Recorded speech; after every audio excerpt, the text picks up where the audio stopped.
Hello! Welcome to my channel, Roja Briner po. Inyong alindog, lipstick lang ang katapat. O, di ba? Magluluto tayo ngayon ng fried rice, broccoli with garlic. O, di ba? Ayan. Masarap siya, healthy. Kung gusto niyo ng maraming garlic, pwede niyong damihan. O, di ba? Pakita ko po sa inyo. Half cook lang para maganda. Kasi yan, half cook, tapos ilalagay niyo siya sa fried rice. At nagluto na po ako ng rice dito sa rice cooker.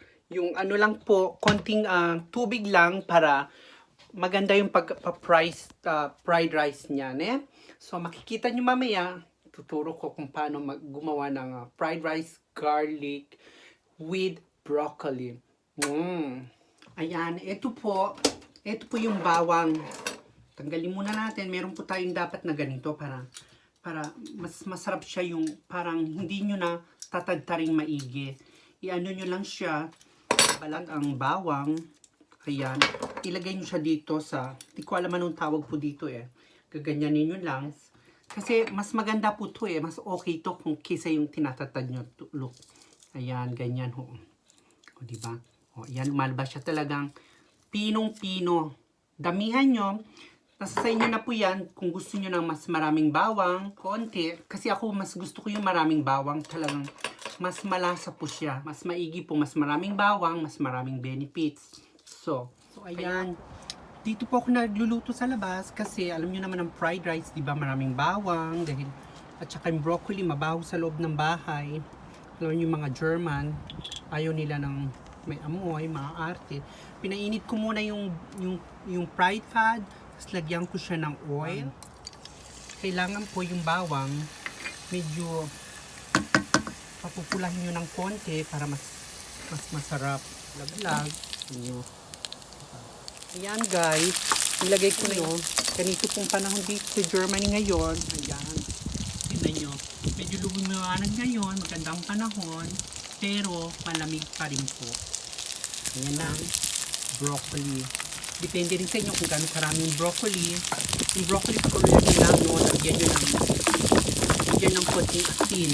Kasi ang ating magiging fried rice with garlic and broccoli. Ayan mga subscribe lang po kay Roja Briner. Ang inyong alindog, lipstick lang ang katapat. O, diba? Ganyan lang. Hanggang sa itong pagluluto sa loob kasi ang lamig na sa labas at medyo umuulan na, baka mag-snow na naman, kaya ayan. Ayan mga kalindog, di ba? Kakain ngayon tayo, luto na ang broccoli with fried rice, o di ba? Sarap nito. At ang menudo, meron tayong menudo na niluto ko.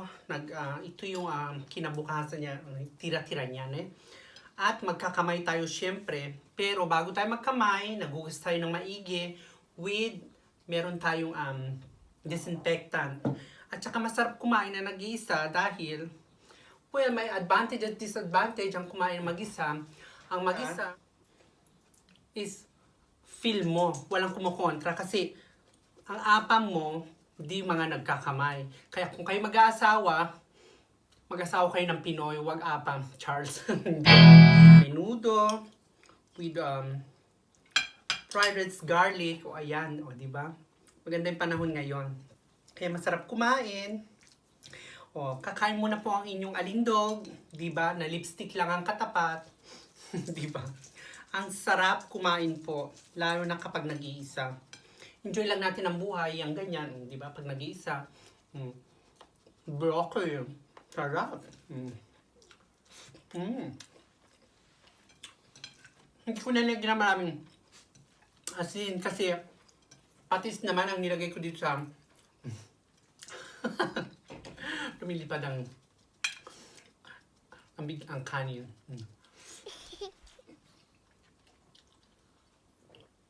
Sarap pong kumain. Super sarap. O, diba? Post pa rin ang inyong alindog sa pagkain. Sarap.